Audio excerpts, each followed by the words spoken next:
Hello नमस्कार दोस्तों, स्वागत है आप सभी का। मैं सुभाष कुमार। अपना जो टॉपिक चल रहा था ब्याज, तो ब्याज के अंदर हमने साधारण ब्याज के जो कॉन्सेप्ट थे वो सारे पढ़ लिए थे। उसके आगे अगर हम बात करें चक्रवृद्धि ब्याज, तो क्या होता है चक्रवृद्धि ब्याज, उसके बारे में कि चक्रवृद्धि ब्याज किस प्रकार से निकाला जाता है, क्या साधारण ब्याज और चक्रवृद्धि ब्याज में रिलेशन होता है, उस जो कॉन्सेप्ट है वो एग्जाम की दृष्टि से जो पूछे जाते हैं उसके बारे में हम चर्चा करेंगे।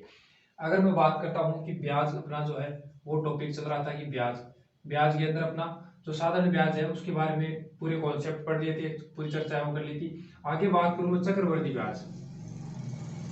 चक्रवृद्धि ब्याज कि चक्रवृद्धि ब्याज है वो क्या होता है।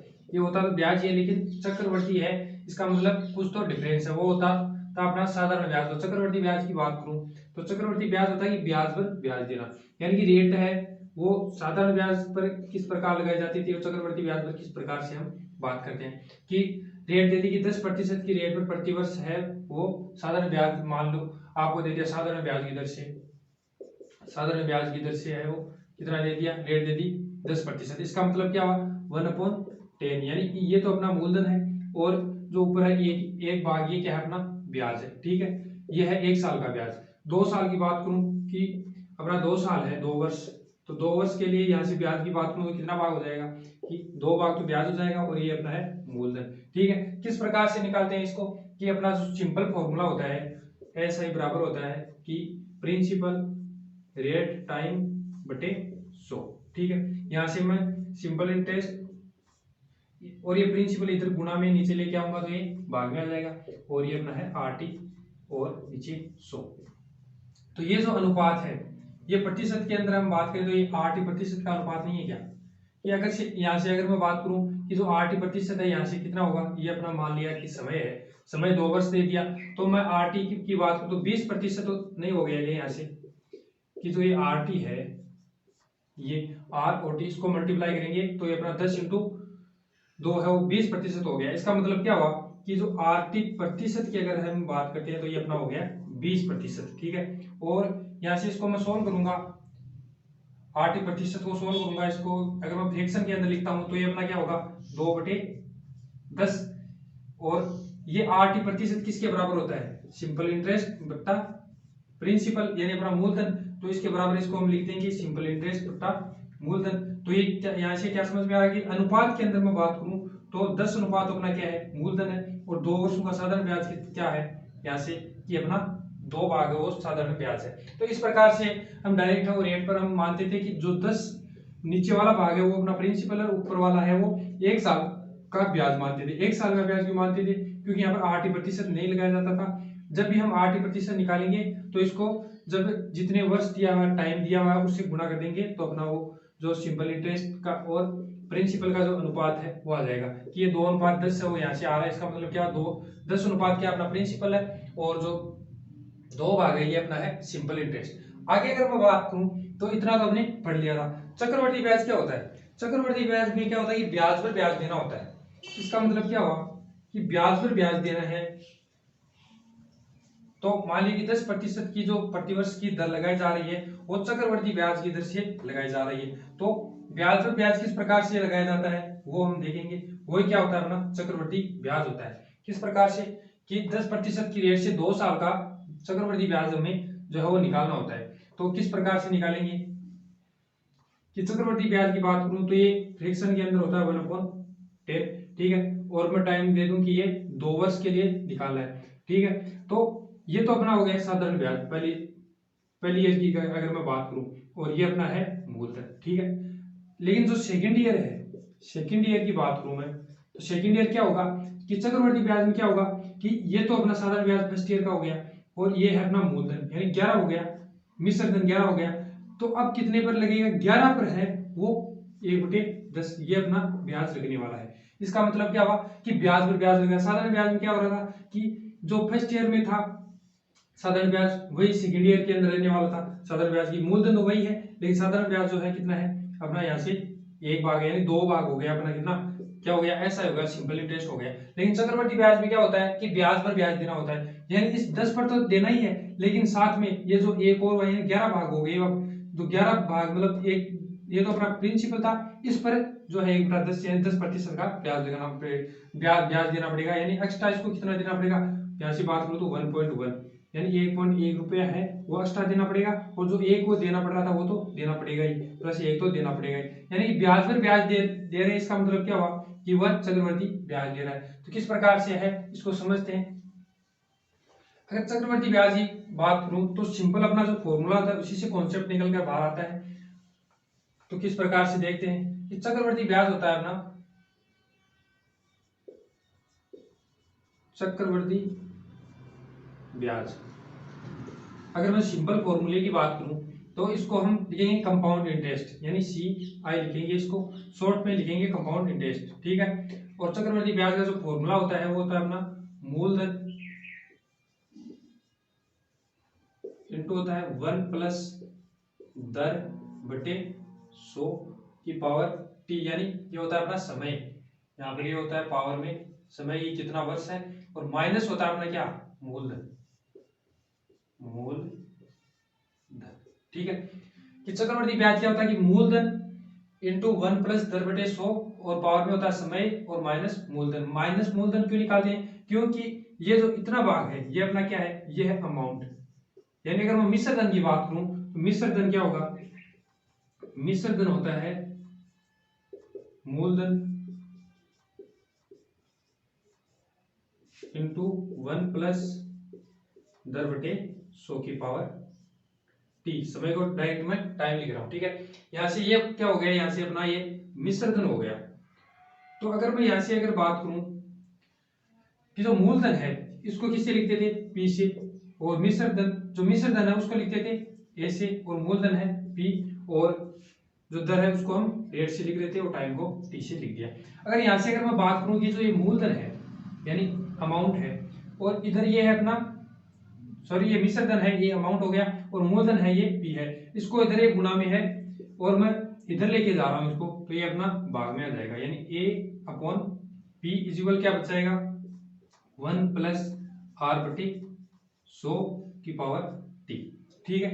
यहां से क्या समझ में आ रहा है कि जो मूलधन अपना ये मिश्र धन और जो मूलधन है इसका अनुपात है वो रेट से निकल कर आएगा, और रेट से कितने टाइम निकल कर आएगा, जो है टाइम दिया हुआ होगा कि पर्सन में कितना टाइम दिया रखा है उस हिसाब से निकल कर आएगा। तो उसमें कौन सा कॉन्सेप्ट लगेगा, अगर मैं 2 साल की बात करूं यहाँ से, अगर आपको मैं कह दूं कि अमाउंट है वो A है और जो अपना मूलधन है वो P है और रेट R हो गई, और 2 वर्ष के लिए याद कीजिए। तो यहाँ से अगर मैं बात करूं कि अमाउंट अपॉन प्रिंसिपल यानी ये होता है अपना मूलधन, 2 वर्ष की बात करूं तो मैं इसको 2 बार नहीं लिखूंगा, क्या कि 2 वर्ष की बात की जा रही है तो इसको मैं 2 बार लिख दिया, ठीक है। यहाँ से अगर इसको मैं सोल्व करूं तो ये हो गया 100 प्लस R बटे 100 और ये गुणा में हो गया 100 प्लस R2 सॉरी R होगा बटे 100, ठीक है।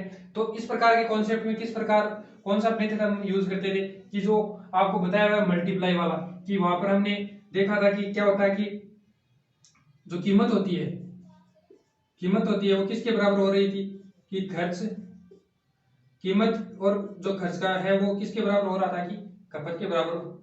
कीमत और खपत जो है, कीमत और खपत है वो किसके बराबर हो रही थी, खर्च के बराबर हो रही थी। उस कंडीशन में क्या लगा रहे थे कि जो खर्च अपना अगर कांस्टेंट है तो इनमें जो मल्टीपल वाला मेथड है वो यूज कर रहे थे कि किस प्रकार से वो बढ़ रहा है, यानी 10% बढ़ रहा है। इसका मतलब क्या हुआ कि कीमत वो 10% बढ़ गई, तो यानी 10 से 11 हो रहा था, वो खपत है वो 10% कम हो गई। इसका मतलब क्या हुआ 10 से क्या हो गया 9 हो गया। फिर मल्टीपल वाला वो सिस्टम लगा रहे थे ना, वही सेम कॉन्सेप्ट इस पर अप्लाई होगा, ठीक है। तो अगर हम बात करें यहाँ से जो अमाउंट और जो ये अपना प्रिंसिपल है इसका अनुपात है वो रेट से आएगा, और किस प्रकार आएगा उसके बारे में हम वो चर्चा करेंगे। जैसे दे दिया कि 10% की रेट है चक्रवर्ती ब्याज की दर से 2 साल का जो है वो ब्याज किस प्रकार से निकालोगे, कि जो अपना R है 10% की रेट दे दी और दे दिया कि टाइम है 2 साल, यानी 2 ईयर है वो अपना टाइम दे दिया। तो चक्रवर्ती ब्याज की अगर अनुपात के अंदर हम बात करें तो किस प्रकार से निकालेंगे। अनुपात की अगर मैं बात करूं तो यानी कि अपना जो रेट है इसको हम क्या लिखेंगे 1/10, यानी ये तो अपना प्रिंसिपल है और एक है ये अपना है ब्याज, लेकिन ध्यान रखना ये साधारण ब्याज है। यहाँ पर अगर मैं चक्रवर्ती ब्याज की बात करूं तो किस प्रकार निकालेंगे कि सेम वही कॉन्सेप्ट रहेगा कि पहले साल में जो मूलधन है ये तो समान रहने वाला है, 10 मूलधन है और एक ब्याज हो गया यानी 11 हो गया। दूसरे साल की बात करूँ कि मूलधन तो समान है और ब्याज एक अधिक हो गया, तो ये अपना क्या हो गया, 11 हो गया। सेम सिस्टम है, जितना वर्ष के लिए बोला जा रहा है दूसरे वर्ष के लिए बोला जा रहा है, तो ये दूसरा, अगर 3 वर्ष दे रखेंगे तो 3 बार लिखेंगे, 2 दे रखा है 2 बार लिखेंगे, ठीक है। और 1 साल का साधारण ब्याज और चक्रवर्ती ब्याज है वो बराबर होता है, ठीक है। यहाँ पर आप लिख सकते हो कि जो 1 वर्ष का साधारण ब्याज व चक्रवर्ती ब्याज CI है वो समान होता है, समान होता है, ये आप लिख सकते हो यहाँ पर। तो 2 साल की बात की जा रही है, यानी पहले वर्ष है वो, जो मूलधन है वो समान रहने वाला है। तो मूलधन पहले वर्ष का 10 रुपए है, मान लिया कि 10 भाग है, एक है अपना ब्याज हो गया 11 हो गया। दूसरे साल कितना है 10 है और एक ब्याज 11 हो गया। तो इसको हम मल्टीप्लाई जो है वो मेथड लगाते हैं कि ऊपर नीचे गुणा कर देते हैं इसको, या फिर साइड में पंक्ति के अंदर रो के अंदर ये कैंसिल हो रहा है तो हम कैंसिल भी कर सकते हैं, और कॉलम के अंदर है वो किस प्रकार कैंसिल करेंगे कि जो लाइन के ऊपर और नीचे है उसको कैंसिल करेंगे। तो ऐसे कोई भी कैंसिल नहीं हो रहा है तो डायरेक्ट हम 10 को 10 से गुणा करेंगे तो ये अपना आ गया 100, और 11 को 11 से गुणा करेंगे तो 121। ये किसका अनुपात आया है, ये अनुपात है अमाउंट और प्रिंसिपल का। किस प्रकार से, ये तो आया अपना अमाउंट यानी मिश्र धन, और ये आया अपना, ये तो आया मिश्र धन और ये आया अमाउंट, सॉरी प्रिंसिपल। तो इसको किस प्रकार से लिखेंगे कि जो प्रिंसिपल है वो तो अपना कितना भाग आया है 100 है, यानी मूलधन आ गया, और मिश्र धन है वो अपना आया है 121 भाग। इसका अनुपात जो है वो दिया गया है। अनुपात की अगर मैं बात करूं तो यहाँ से जो चक्रवर्ती ब्याज है वो क्या होने वाला है कि अगर मिश्र धन में से मैं मूलधन माइनस कर दूं, जो प्रिंसिपल माइनस कर दूं, तो अपना चक्रवर्ती ब्याज बचाएगा। तो अमाउंट जो है 121 भाग है, और जो अपना मूलधन है प्रिंसिपल वो है 100। तो यहाँ से चक्रवर्ती ब्याज की मैं बात करूं तो कितना हो गया, 21 भाग है वो चक्रवर्ती ब्याज हो गया। तो इस प्रकार से है जो चक्रवर्ती ब्याज है वो निकाल सकते हैं कि रेट पर किस प्रकार से निकालेंगे कि 2 वर्ष का दे रखा है तो इस प्रकार से निकालेंगे, 3 वर्ष के लिए दे रखा है तो 3 बार लिख लेंगे कि एक बार और लिख लेंगे, फिर 10 को है 3 बार गुणा करते हैं, फिर 11 को 3 बार गुणा करते हैं। ये अपना आता है क्या, प्रिंसिपल यानी मूलधन, भाग के अंदर अनुपात के अंदर हम बात करें, और ये होता है मिश्र धन। जब मिश्र धन में से मूलधन माइनस कर देंगे तो अपना क्या बचेगा यहाँ से, ये जो चक्रवर्ती ब्याज है वो CI है वो बचने वाला है। तो आप इसको नोट कर लो, ये बेसिक तो जो था इसको आप नोट कर सकते हो यहाँ से।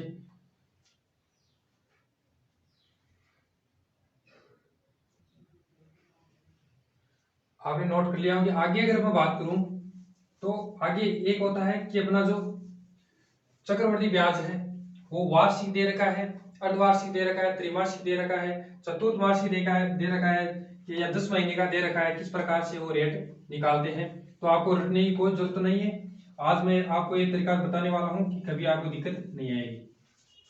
तो किस प्रकार से वो रेट और समय निकालते हैं कि हम रट कर रखते हैं कि समय को दोगुना कर देते हैं, रेट को है वो आधा कर देते हैं, ऐसा कुछ नहीं होता। इसमें क्या होता है कि रेट दे दी हमने, रेट दे दी, मान लिया कि 10% है वो रेट दे दी, ये प्रतिवर्ष की दी है, ठीक है, प्रतिवर्ष। और हमें पूछता है हाफ ईयरली यानी अर्धवार्षिक रेट पूछता है कि अर्धवार्षिक है वो किस प्रकार से निकालेंगे। तो अर्धवार्षिक 1 वर्ष की रेट कितनी है, यहां से अगर मैं बात करूं अर्धवार्षिक यानी 1 वर्ष की रेट है अपनी 10%। तो अर्धवार्षिक मतलब क्या हुआ कि यानी ये कितनी 12 महीने की रेट है, 12 महीने की अपनी क्या है रेट है। अगर मैं 6 महीने की बात करूं, अर्धवार्षिक का मतलब क्या होता है कि 6 महीने, ठीक है। तो 6 महीने की रेट की बात करूं तो जाहिर सी बात है ये कितना होने वाला है 5% होगी, यानी अर्धवार्षिक की बात करूं तो आधे वर्ष के लिए 5% रेट लगेगी। और टाइम की बात करें तो टाइम दे दिया, जैसे हमने पहले आप रेट को समझो कि रेट किस प्रकार से निकाली जाती है। यहां से अगर मैं बात करूं रेट दे दी अपन को जैसे 20% दे दी, ठीक है, और टाइम दे दिया जैसे 1 वर्ष और 73 दिन दे दिए, ठीक है। तो 73 दिन दे दिए, इसका मतलब क्या हुआ कि इसको हम वर्ष में चेंज करेंगे। तो 1 वर्ष के लिए तो रेट क्या है, ये है प्रतिवर्ष की, प्रतिवर्ष की है ये 20% रेट। तो 1 वर्ष की अगर मैं बात करूं तो 1 वर्ष की तो रेट अपनी क्या रहने वाली है 20% है 1 वर्ष की, ठीक है। लेकिन ये जो 73 दिन दिए गए हैं इसका आंकड़ा मैंने आपको लिखाया था कि जो 73 होता है वो किस किस आंकड़े में चलता है अपना, तो इसको आप है वो ध्यान में रखना कि जो अपना 73 का आंकड़ा है वो ये होता है, यानी कि यहाँ से हम वर्ष में चेंज करेंगे तो 73 में डायरेक्ट है वो 365 का भाग देंगे, जो तो 73 की ये टेबल है 5 तक, ये आपको ध्यान में रखनी है कि 73 को अगर हम वर्ष में निकालेंगे तो 73 दिन में 365 का भाग लगाएंगे तो यहाँ से ये 5 बार कैंसिल होगा, यानी ये 1/5 क्या हो गया, ये वर्ष हो गया, ईयर हो गया। ठीक है, तो ये आंकड़ा आपको ध्यान में रखना है। तो एक वर्ष की जो रेट है वो कितनी हो गई, यहाँ से एक वर्ष की रेट की अगर मैं बात करूं तो एक वर्ष की रेट होगी 20%। ठीक है, आगे अगर मैं बात करूं, ये तो है एक वर्ष की। सेकंड ईयर की, सेकंड क्या दिया गया है कि अपना एक वर्ष और 73 दिन, लेकिन 73 दिन की तो ये रेट नहीं रहने वाली। 73 दिन की अगर मैं बात करूं, ये 73 दिन है, इसको वर्ष में चेंज करेंगे तो यानी 73/365 यानी 1/5, 1/5 वर्ष हो गया। तो 1/5 वर्ष की है वो कितनी रेट रहने वाली है, ये तो है एक वर्ष की। और 1/5 वर्ष की अगर मैं बात करूं तो कितनी होगी, यहाँ से 1/5 होगी, यानी रेट का कितना होगा, 1/5 होगा। तो यहाँ से आ गया कितना अपना 4, यानी 4% जो है वो 1/5 वर्ष की है वो रेट रहने वाली है। तो दूसरी कंडीशन की अगर मैं बात करूं तो अपना क्या कितनी रेट रहने वाली है, 4% रेट रहने वाली है। तो ये होता है अपना 1/5 और ये होता है 1/25। ठीक है, तो फर्स्ट कंडीशन की अगर मैं बात करूं तो पहले कितना है 5 और एक अपना ब्याज हो गया यानी 6 हो गया। दूसरी कंडीशन की बात करूं तो अपना ये क्या 25 हो गया और एक हो गया अपना ब्याज, यानी यहाँ से हो गया ये 26। ठीक है, तो इसको आप यहाँ से गुणा करोगे तो डायरेक्ट है वो कैंसिल हो नहीं रहा है, तो इसको 5 को 25 से गुणा करोगे तो 125 हो गया और ये हो गया अपना 36 और 18 2 21, ये हो गया अपना मिश्र धन। तो ये तो हो गया अपना प्रिंसिपल यानी मूलधन और ये हो गया अपना अमाउंट यानी मिश्र धन। यहाँ से अगर मैं बात करूँ कि जो सियाई है चक्रवर्ती ब्याज है वो क्या रहने वाला है, तो चक्रवर्ती ब्याज है तो यहाँ से 216 के अंदर से हम माइनस कर देंगे 125 को माइनस कर देंगे तो ये अपना आ गया 1 और 11 में से 2 गए 9, 91 भाग जो है अपना क्या आ गया, जो सिंपल जो कंपाउंड इंटरेस्ट है चक्रवर्ती ब्याज है वो 51 भाग यहाँ से आ गया। तो इस प्रकार से है वो रेट निकाल सकते हैं। आगे आप इसको आप नोट करो, आगे मैं बात करूं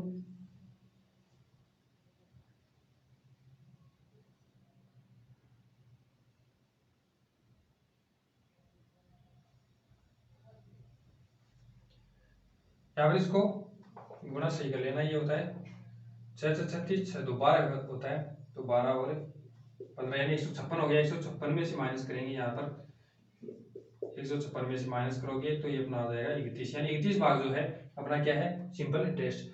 आगे अगर मैं बात करूं कि अपना जो यहाँ पर अर्धवार्षिक रेट दी गई है तो दे देता कि त्रैमासिक या फिर दे देता कि चतुर्मासिक या कुछ भी दे देता है कि 9 महीने की दे देता है, 15 महीने की दे देता है, किसी प्रकार से दे देता है, रेट है वो किस प्रकार से निकाली जाती है।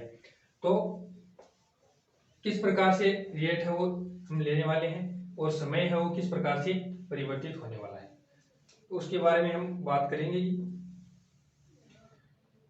अगर मैंने आपको दे दिया कि 12% है, रेट दे दी कि 12% है प्रति वर्ष की है जो रेट है वो है 12%।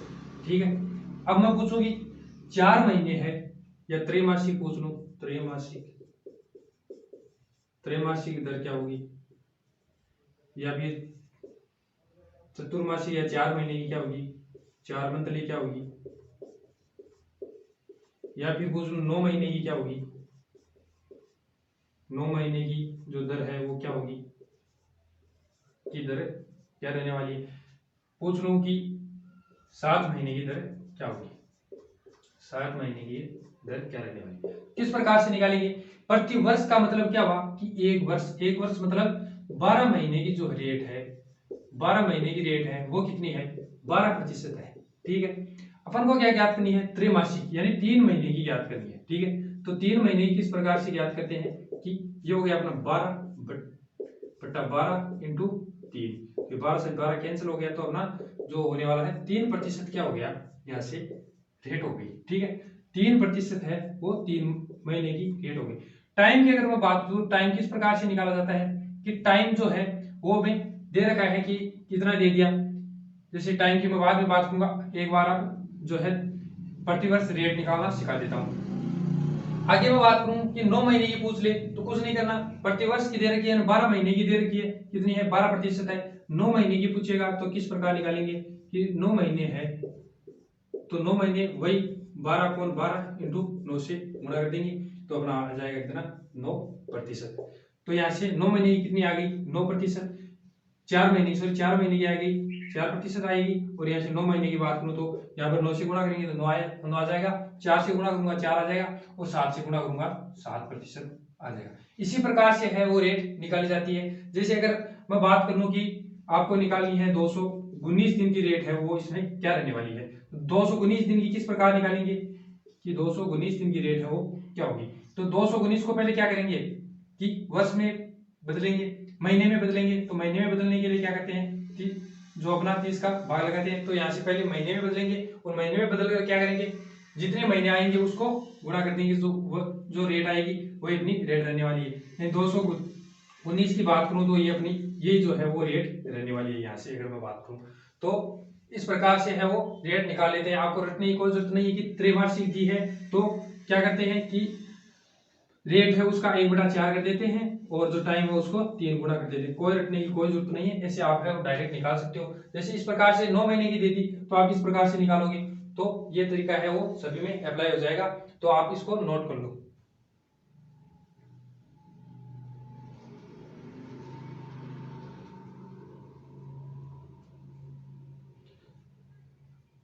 आगे अगर मैं क्वेश्चन की बात करूं कि अपना जो रेट है वो दे दी, जैसे 6/2/3% की रेट दे दी, ठीक है। और जो हमसे पूछ लिया कि 1 वर्ष और 3/4 ईयर की बात कर लेता हूँ। 3/4 ईयर के पूछ लिया तो 6/2/3 को फ्रैक्शन के अंदर क्या लिखते हैं 1/15, यानी ये तो अपना मूलधन रहने वाला है और ये अपना ब्याज हो गया। तो 15 से क्या हो रहा है 16 हो रहा है। लेकिन यहाँ पर अगर दूसरे ईयर की बात करूं, दूसरे ईयर में क्या दिया गया है कि जो 1/15 है उसका क्या दिया गया है 3/4 दिया गया है, यानी 3/4 करेंगे तो यहाँ पर क्या हो रहा है कि 60 से कितना हो रहा है 63 हो रहा है, 15 चौक 60 और 3 है ब्याज यानी 63 हो रहा है। तो यहाँ से आप इसको निकालोगे तो ये हो गया अपना 10 और ये हो गया 150 और ये हो गया यहाँ से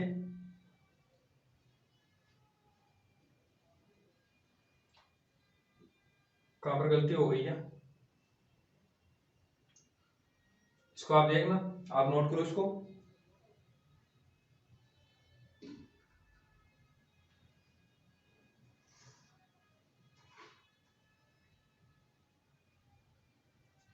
इसको आप सोल्व करो, यहां से ये हो गया कितना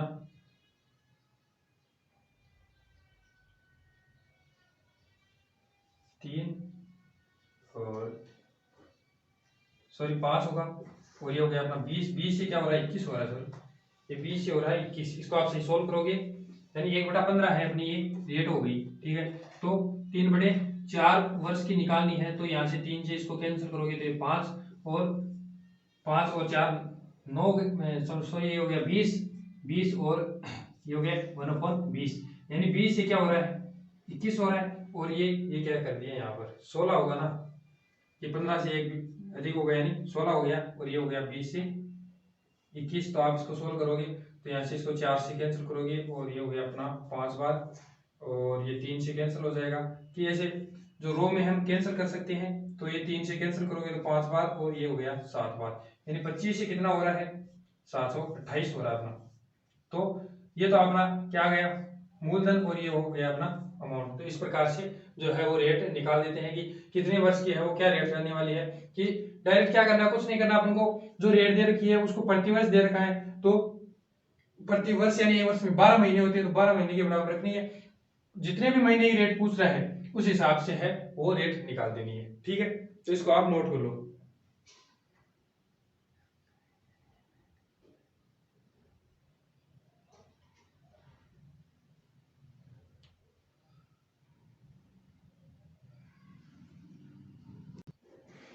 अगला कॉन्सेप्ट है अपना चक्रवर्ती ब्याज में रेट जो है वो अपन को दे रखी है 10%, ठीक है। और जो टाइम है वो दे रखा है 2 वर्ष का, 2 वर्ष का टाइम देगा। साधारण ब्याज की बात करूं तो ऐसे जो है वो किस प्रकार से निकालते थे कि जो प्रिंसिपल का क्या करते थे 80% निकालते थे, यानी प्रिंसिपल का जो है वो 80% क्या रहने वाला है वो निकालते थे। तो यहाँ से डायरेक्ट अपना आ जाता था कि आर और टी को गुणा करते थे यहाँ पर, तो ये अपना क्या 20, यानी जो एस आई की बात करूं तो ये प्रिंसिपल का कितना 20%। तो 20% है वो डायरेक्ट गुणा करने पर आ जाता था। क्यों? क्योंकि अपना जो 10% है वो फर्स्ट ईयर की रहने वाली है, जो दर है या फिर जो ब्याज है वो कितना 10 है। वो यहाँ से 1/10 की बात करूं तो एक जो भाग है वो फर्स्ट ईयर की रहने वाला है, और दूसरे ईयर का भी कितना ब्याज रहने वाला है 2 ही। लेकिन चक्रवृद्धि ब्याज में क्या होता है, दूसरा भाग है, दूसरे वर्ष में पहले वर्ष के जो ब्याज हो रहा है उस पर भी क्या लगेगा, ब्याज लगेगा, यानी ब्याज पर ब्याज लगेगा। तो उस कंडीशन में हम किस प्रकार निकालते हैं कि चक्रवर्ती ब्याज की बात करें तो हम डायरेक्ट ऐसे नहीं निकाल सकते। साधारण ब्याज के लिए हम डायरेक्ट इस प्रकार से निकालते हैं। चक्रवर्ती ब्याज के लिए अगर अच्छी परसेंटेज दे रखी है, यानी अपना दे दिया 10% दे दिया, 20% दे दिया, 30% दे दिया, 50 दे दिया, 70 दे दिया, या फिर 90 दे दिया, यानी डायरेक्ट प्रतिशत दे रखा है, 75% दे दिया, ठीक है, डायरेक्ट प्रतिशत दे रखी है, तो हम डायरेक्ट अपना वो जो फॉर्मूला है वो 2 वर्ष के लिए, ध्यान रखना 2 वर्ष के लिए काम करेगा कि XY प्लस XY बटे 100, ये कॉन्सेप्ट काम में लेंगे। और यहाँ से डायरेक्ट जो है अपना ये प्रिंसिपल का निकालेंगे, तो अपना यहाँ से क्या आने वाला है, अमाउंट आने वाला है। किस प्रकार से निकालेंगे कि जो प्रतिशत के अंदर हम बात करें तो अमाउंट जो है 10% की बात करूं यहाँ पर, 10 प्लस 10 प्लस 10 इंटू 10 बटे 100, तो ये हो गया 20, और ये 1 0 से ये 1 0 कैंसिल हो गया, यानी 21% आ गया। तो ये 21% क्या आया है, यहां से 21% अपना आया है प्रिंसिपल का जो है 21% आया, ये अमाउंट आया है, ठीक है। मिश्र धन आता है, मिश्र धन क्यों आता है, क्योंकि जो मिश्र धन का सूत्र होता है वही होता है मतलब P प्लस R बटे 100 का पावर में समय, ठीक है। तो मिश्र धन का अपना ये सूत्र होता है कि प्रिंसिपल का 80% का मतलब क्या हुआ, ये जो T है कितने वर्षों के अंदर है वो कितना हो रहा है, तो उस कंडीशन में अप्लाई करते हैं तो अपना 21% आता है। अगर हम वैसी बात करें कि 1/10 फ्रैक्शन के अंदर लिख लिया और 2 वर्षों की बात की जा रही है, तो 2 वर्षों की बात करें तो यहाँ से अपना होगा 10 से 11, ठीक है। तो ये अपना गुणा करेंगे तो ये हो जाएगा 100, और ये हो गया 121। तो कितने की वृद्धि हो रही है, 21 की वृद्धि हो रही है, किस पर, 100 पर, और प्रतिशत के लिए 100 से गुणा करते हैं, तो यहाँ से अपना कितना आ गया 21%। सेम कॉन्सेप्ट है, लेकिन जब अच्छी परसेंटेज दे रखी है तो डायरेक्ट अपना ये तरीका है वो अप्लाई कर लेंगे और अपना आंसर आ जाएगा। अगर अच्छी परसेंटेज नहीं दे रखी है, जैसे सही बटे के अंदर दे दिया कि 66 से 2/3% है, तो इस रेट से दे दिया, तो ये है वो 2 वर्षों के लिए क्या होगा कि 2 वर्षों के लिए, तो ये अपना ये तरीका है, ये थोड़ा हार्ड पड़ जाएगा, और इसे हम डायरेक्ट निकालेंगे 1/6 जो लिखते हैं, सॉरी 2/3 लिखते हैं इसको, 2/3, यानी 2 से 3 से क्या हो रहा है, 2 अधिक हो रहा है, यानी 5 हो रहा है, 3 से 5 हो रहा है, तो यहाँ से डायरेक्ट हम परसेंटेज निकाल के डायरेक्ट अपना जो प्रिंसिपल दे रखा होगा कुछ भी जो है प्रिंसिपल, उसका प्रतिशत निकाल देंगे यहाँ पर, तो अपना आंसर है वो आ जाएगा, ठीक है। तो इसको आप नोट कर लो। इस कॉन्सेप्ट पर अगर मैं आगे क्वेश्चन की बात करूं तो अपना क्वेश्चन है कि प्रिंसिपल दे रखा होगा और रेट दे रखी होगी, तो और समय दे रखा होगा, और हमें बोला जाएगा कि जो साधारण ब्याज और चक्रवृद्धि ब्याज का अंतर है वो निकालिए। तो प्रतिशत के अंदर मैं बात करूं कि रेट के अंदर हम बात करें तो किस प्रकार से है वो सोल्व करेंगे, अंतर वो किस प्रकार से निकालेंगे, और जो है वो मूलधन है किस प्रकार से बात करेंगे। जैसे प्रश्न दे दिया कि प्रिंसिपल दे दिया अपन को 4000 रुपए है वो प्रिंसिपल दे दिया, ठीक है। रेट दे दी, जैसे रेट दे दी 10% की दे दी अपन को रेट, या 16% मान लो, मैं क्वेश्चन आपको लिखा देता हूं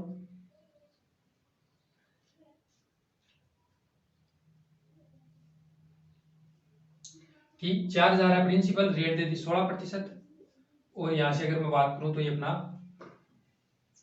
टाइम जो है ये हो गया 2 साल का टाइम दे दिया। तो किस प्रकार से क्वेश्चन पूछ लेता है कि साधारण ब्याज और जो चक्रवर्ती ब्याज है उसका अंतर क्या होगा, ये क्वेश्चन है वो पूछा जाता है। लैंग्वेज के अंदर दे देगा कि कोई धनराशि है 4000 रुपए, 16% की प्रतिवर्ष रेट पर, यहां पर देगा कि प्रतिवर्ष की है ये रेट पर 2 साल के लिए साधारण ब्याज और चक्रवर्ती ब्याज का अंतर है वो क्या होने वाला है। तो रेट की अगर मैं बात करूं तो रेट कितनी हो जाएगी यहाँ से, साधारण ब्याज की अगर मैं बात करता हूं सिंपल इंटरेस्ट की, तो सिंपल इंटरेस्ट की रेट 2 साल के लिए कितनी हो जाएगी, यहाँ से 1 साल की 16, तो 2 साल की कितनी हो जाएगी, यहाँ से डायरेक्ट हम कह सकते हैं कितना होगा 32 है, वो 2 साल की हो जाएगी। अगर चक्रवर्ती ब्याज की बात करूं, ये सिंपल इंटरेस्ट की, चक्रवर्ती ब्याज की किस प्रकार से रेट निकालते हैं कि 16 प्लस 16 प्लस 16 इंटू 16/100, ठीक है, इस प्रकार से चक्रवर्ती ब्याज की निकालते हैं। तो यहाँ से ये हो गया 32, और इसकी अगर मैं बात करूं तो ये 16 का कितना होता है 636, और 6 दूनी 12 3 15, 256 पॉइंट यानी 2.56 हो गया, ठीक है। तो ये यहाँ से अगर इसको ऐड करोगे तो ये हो गया अपना 34.56%, यानी ये अपना प्रिंसिपल का 34.56% है, ये अपना क्या होगा कंपाउंड इंटरेस्ट हो जाएगा। अंतर की अगर मैं बात करूं तो ब्याज के प्रतिशत के अंदर ब्याज का अगर अनुपात देखें अपन, यहाँ पर दोनों में प्रिंसिपल है तो इसको हम यहाँ पर डायरेक्ट प्रतिशत के अंदर मान लेते हैं कि जो कंपाउंड इंटरेस्ट है माइनस, और ये अपना कितना है एसआई का जो निकालेंगे यहाँ से अंतर कि प्रतिशत के अंदर कितना आ रहा है अपना, तो प्रतिशत में आ रहा है अपना 32 पॉइंट, कंपाउंड इंटरेस्ट है 34.56, और अपना सिंपल इंटरेस्ट है 32%। तो यहाँ पर अंतर कितना आ रहा है अपना वही 2.56%। तो 2.56% ये किसका आ रहा है प्रिंसिपल का आ रहा है, और ये अपना आंसर है। लेकिन आंसर के अपना दिया गया प्रिंसिपल कितना दिया गया है यहाँ पर 4000। तो जो compound interest minus simple interest की बात करूं तो ये प्रिंसिपल का 4000 यानी प्रिंसिपल है 4000, यानी 4000 का 2.56% है, वो यहाँ से कैलकुलेट करेंगे और प्रतिशत के लिए नीचे 100 से गुणा करते हैं। तो यहाँ से ये पॉइंट हटाने के लिए नीचे 2 जीरो लगा देंगे, तो ये अपना 2 जीरो से 2 जीरो कैंसिल हो गया, एक से ये 1 जीरो कैंसिल हो गया, और इसकी अगर मैं बात करूँ तो ये 5 हो गया और ये 2 हो गया। तो इसको आप गुणा करोगे तो अपना 6 2 12 और 5 10 10 से 11 2 4 4 1 5 बटे ये हो गया 5, और यहाँ पर इस पर डिवाइड करोगे तो ये अपना आ जाएगा 5 1 5 और ये 0 5 10 500 के 102.4 रुपए है वो जो कंपाउंड इंटरेस्ट और साधारण ब्याज में अंतर रहने वाला है। किस प्रकार करेंगे कि अगर प्रतिशत की अगर मैं बात करूं तो 16% की प्रतिवर्ष की रेट दे रखी है। साधारण ब्याज है वो डायरेक्ट यानी 1 साल का 16 है, 2 साल का 32 होगा, 3 साल का 3 से गुणा कर देंगे, 4 साल का होगा 4 से गुणा कर देंगे। लेकिन चक्रवर्ती ब्याज में क्या करते हैं ब्याज पर ब्याज लगता है। तो अपना ये कॉन्सेप्ट है वो 2 वर्ष के लिए अप्लाई करेंगे।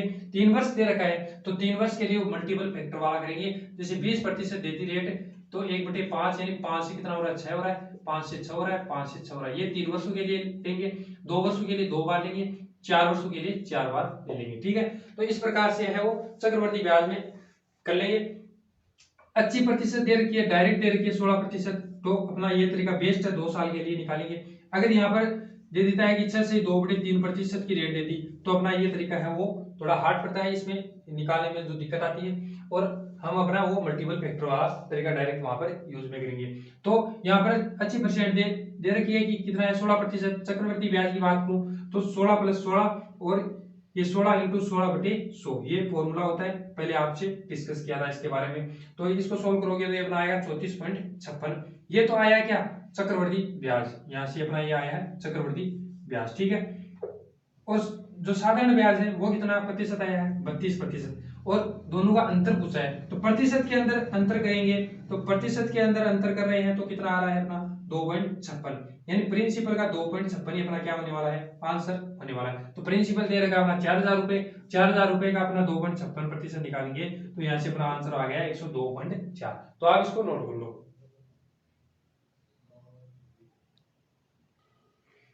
अगला प्रश्न है सेम कॉन्सेप्ट पर आधारित लैंग्वेज में किस प्रकार से क्वेश्चन है वो पूछा जाता है कि 6000 रुपए पर 12% वार्षिक दर से 2 वर्ष के लिए दिए जाने वाले जो कंपाउंड इंटरेस्ट है चक्रवर्ती ब्याज और साधारण ब्याज का अंतर है वह कितना होगा, ठीक है। सेम कॉन्सेप्ट है तो अपना वो तरीका अप्लाई करेंगे कि साधारण ब्याज की अगर मैं बात करूं तो साधारण ब्याज है वो अच्छी परसेंटेज दे रखी है। तो प्रतिशत के अंदर मैं बात करूं तो साधारण ब्याज कितना होगा प्रतिशत के अंदर कि 2 वर्ष का है वो 1 वर्ष का कितना है 12 है और दूसरे वर्ष का भी क्या होगा 12, यानी 2 वर्षों का साधारण ब्याज कितना हो जाएगा 24%। यहाँ से 2 वर्षों का साधारण ब्याज प्रतिशत की अगर मैं बात करूंगी, प्रिंसिपल का जो साधारण ब्याज है वो 24% हो जाएगा। अगर मैं चक्रवर्ती ब्याज की बात करूं, चक्रवर्ती ब्याज की किस प्रकार निकालेंगे कि 12 प्लस 12 इंटू 12/100। ठीक है, यहाँ से अपने जो चक्रवर्ती ब्याज की परसेंटेज के अंदर प्रिंसिपल का जितना प्रतिशत लेना है वो आंसर निकल कर आएगा। तो ये अपना आ गया 24 प्लस ये हो गया 144/100, तो 100 है तो एक 2 की पॉइंट लगा देंगे यहाँ से। तो अपना एक कुल और आंसर कितना आ जाएगा यहाँ से कि 25.44%। ये अपना आ गया चक्रवर्ती ब्याज का प्रतिशत है वो आ गया। यहाँ से अगर मैं प्रतिशत के अंदर अंतर की बात करूँ, कितना अंतर आएगा यहाँ से कि जो कंपाउंड इंटरेस्ट है उसमें से सिंपल इंटरेस्ट को माइनस करूंगा, यानी 25.44 में से जो अपना 24% है यहाँ से माइनस कर दूंगा, तो अपना बचेगा कितना 1.44%। यानी जो अपना आंसर है वो प्रतिशत के अंदर तो कितना आने वाला है 1.44। तो अगर मैं प्रिंसिपल अपना दिया गया है, प्रिंसिपल है मूलधन है वो 6000 रुपये है, तो 6000 रुपये का मैं 1.44% निकालूंगा, जो कि क्या है जो कंपाउंड इंटरेस्ट और सिंपल इंटरेस्ट का क्या है अंतर है, ये अपन को पूछा गया है कि तो चक्रवर्ती ब्याज और साधारण ब्याज का अंतर है वो कितना होगा। तो यहाँ से मैं डायरेक्ट है वो 6000 का 1.44% निकाल दूंगा, तो अपना वो आंसर आ जाएगा। तो यहाँ से अगर मैं बात करूँ तो पॉइंट हटाऊंगा यहाँ से, तो 2 जीरो नीचे लगा दूंगा। ठीक है, 2 जीरो से 2 जीरो कैंसिल हो गई, इस 1 जीरो से ये 1 जीरो कैंसिल हो गया, और 6 इंटू 144/10। ठीक है, इस 10 को है कभी भी नीचे जब जीरो में वैल्यू आ जाए कि जीरो में कितनी भी वैल्यू आ जाएगी, 1 जीरो आ जाए 2 जीरो आ जाए, कभी भी इसको कैंसिल नहीं करना है अपन को, क्योंकि जब डिवाइड करेंगे तो डायरेक्ट है वो जितने जीरो है उसके आगे पॉइंट लगा देंगे, तो अपना जो है वो सॉल्यूशन करने में ज्यादा दिक्कत नहीं आएगी। तो यहाँ से अगर मैं बात करूं कि इसको गुणा करो, जैसे 4 24 और 2 26 हो गया, और 6 6 2 8, तो ये अपना क्या आ गया 864 आ गया, और नीचे 10 है तो एक अक्षर के आगे जो अपना एक अंक है उसके आगे पॉइंट लगा देंगे, तो अपना राइट आंसर है वो 86.4 है रुपए, ये अपना राइट आंसर रहने वाला है, जो कि क्या है चक्रवर्ती ब्याज और साधारण ब्याज का क्या है अंतर है। ठीक है, एक बार और देखें तो लेग में इस प्रकार से प्रश्न है वो पूछा जाएगा कि 6000 रुपए पर 12% की वार्षिक दर से 2 वर्ष के लिए दिए जाने वाले जो साधारण ब्याज और जो अपना चक्रवर्ती ब्याज है उसका अंतर है वो याद करना है। डायरेक्ट प्रतिशत के अंदर साधारण ब्याज है वो कितना प्रतिशत हो जाएगा 2 साल का 24%, चक्रवर्ती ब्याज है साधारण ब्याज का 24 हो जाएगा, चक्रवर्ती ब्याज का कितना हो जाएगा, चक्रवर्ती ब्याज का जो प्रतिशत निकालने का तरीका अपना ये रहेगा, क्यों क्योंकि ब्याज पर है वो ब्याज लग रहा है, तो यहाँ से 25.44 है प्रतिशत चक्रवर्ती ब्याज का जो है वो आ गया। इसका अंदर देखेंगे तो प्रतिशत के अंदर अपना अंतर आ जाएगा 1.44, तो 1.44 ये किसका प्रिंसिपल का, तो प्रिंसिपल का 1.44 निकालेंगे तो अपना आंसर निकल कर आएगा 86.4, जो कि अपना राइट आंसर है। ठीक है, तो इस प्रकार से है वो क्वेश्चन पूछे जाते हैं। आज के लिए है इतना ही रखते हैं, आगे हम जितने भी कॉन्सेप्ट है चक्रवर्ती ब्याज के किस प्रकार से निकाला जाता है, किस प्रकार कौन कौन से मेथड होते हैं, और दूसरे वर्ष का क्या होगा साधारण ब्याज, तीसरे वर्ष का क्या होगा, टाइम पर क्या इफेक्ट पड़ता है, और अपनी दर जो है दर हमने डिस्कस की थी कि किस प्रकार से जो है वो चेंज होने वाली है, तो टाइम है वो किस प्रकार से चेंज होगा वो पूरा डिस्कशन है वो अगले पार्ट में करेंगे। तो मिलते हैं अगले पार्ट में, धन्यवाद।